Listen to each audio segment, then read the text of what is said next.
Last year, in the middle of COVID, 8,600 African Americans were murdered in the USA. 8,600, according to reporting done by the New York Post. The official stats aren't out yet, the Post stat. I believe that stat is true. Okay? In 2019, the year before COVID, it was 7,484 African Americans killed, according to the FBI Crime in the USA survey.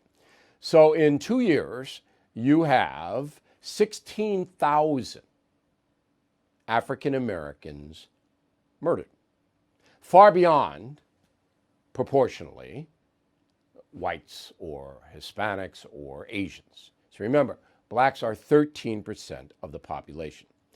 Out of those, 16,000 murdered, 89% were killed by other blacks. 89%. Blacks killing blacks. So on the white front, all right, 84% of whites killed were killed by other whites. So it's not blacks killing whites and vice versa. It's blacks killing blacks, whites killing whites. 40% of all those convicted of murder in the United States are African American. 40%. Again, 13% of the population. So you can see what is happening. If the black homicide rate, if the victims, people being killed, and the murderers themselves would drop down to the percent level of the population, there wouldn't be any violent crime. It would be infinitesimal. Now, there are 4 reasons why young black males, and that's primary crew, are killing each other. 4. First of all, most of these perpetrators, most of these people arrested and convicted for murder, are unsupervised. They don't have a father in the home. So by the time they're 12 or 13, adolescents going into teenage years, their moms or grandmothers can't control them, physically can't control them. So if they want to go out of the house, going out of the house. They want to carry a gun, carrying a gun. They want to sell dope, they're going to sell dope. They want to take dope, they're going to take dope. And mom and grandma can't stop them. That's the truth. Father's gone. Okay.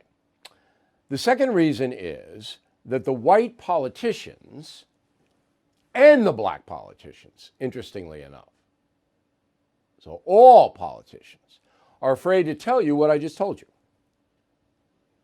And I told you the truth. They won't say it, and they won't confront it. They won't even discuss it. Why?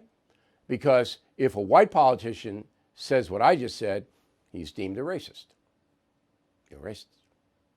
It's not young black males unsupervised the problem, it's systemic racism that's the problem. That's the third reason. So the progressive left, which now controls the media, their mantra is individual responsibility, people pulling the trigger. No, that's not important. Systemic racism made them do it. And if you disagree, you're a racist. So therefore, there's no discussion. There was none in the Trump administration. There was none in the Obama administration. And there isn't any in the Biden administration about the core problem: unsupervised young black males. So if you're a kid in Chicago or New York City or LA and you have no father and your mom is working just to put food on the table, your grandma doing the best she can, whatever it may be, okay? You go out and who do you hang with? You're not hanging with the varsity football players unless you're a football player. You're not hanging with the intellectuals in the high school or middle school. You're hanging with the gang members.